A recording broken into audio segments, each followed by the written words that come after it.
மறைந்த நடிகர் விஜயகாந்துக்கும் வடிவேலுக்கும் இடையே பெரிய சண்டை இருக்கிறது தமிழக மக்களுக்கு தெரியாத விஷயம் கிடையாது. இவங்களுக்கு இடையில சண்டை இருக்கிறது ரொம்ப பேருக்கு தெரிஞ்சிருந்தாலும் அதுக்கான காரணம் என்னங்கிறது பல பேருக்கு தெரியாதுங்க. அது என்னன்னு தான் இப்போ நாம் பார்க்க போகிறோம்.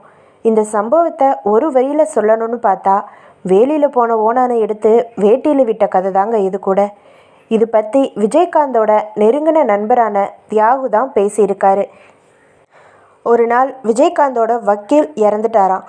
வடிவேலோட வீட்டுக்கு எதிராக தான் விஜயகாந்தோட வக்கீலோட வீடு இருந்திருக்கு. வக்கீல் வீட்டுக்கு துக்கம் விசாரிக்க வந்தவங்க சிலர் வடிவேலோட வீட்டுக்கு பக்கத்தில் வண்டியை பார்க் பண்ணியிருக்காங்க. இது சாதாரண விஷயமா பொறுத்து கொள்ளாத வடிவேலு, என் வீட்டு பக்கம் ஏன் வண்டியை நிறுத்துறீங்கன்னு சண்டை இழுத்துருக்காரு. வண்டியை எடுங்கன்னு கோவமாக சத்தம் போட்டிருக்காரு. அங்கே இருந்தவங்க, ஏன்பா சாவு வீட்டுக்கு வந்தவங்க கொஞ்ச நேரத்தில் கிளம்பிடுவாங்க, அது வரைக்கும் கூட பொறுத்துக்க முடியாதா, இப்படி கொச்சையாக பேசுகிறியே, இது நியாயமானு கேட்டிருக்காங்க. இதுக்கு பின்னாடி தாங்க அங்கே சண்டையே வர ஆரம்பிச்சிருக்கு. இதுக்கு பின்னாடி உடனடியாக எனக்கு ஃபோன் பண்ணி விஜயகாந்தோட ஆள் என்கிட்ட வம்பு இழுக்கிறாருன்னு சொல்லி புகார் செஞ்சார். பின்னாடி இந்த விஷயம் அப்போ முதல்வராக இருந்த கருணாநிதி காதுக்கும் போச்சு. விஜயகாந்தை பழிவாங்க திமுகவிற்கு வடிவேலு பிரச்சாரம் செஞ்சதுக்கும் இந்த சம்பவம் தான் காரணம்னு சொல்லப்படுதுங்க.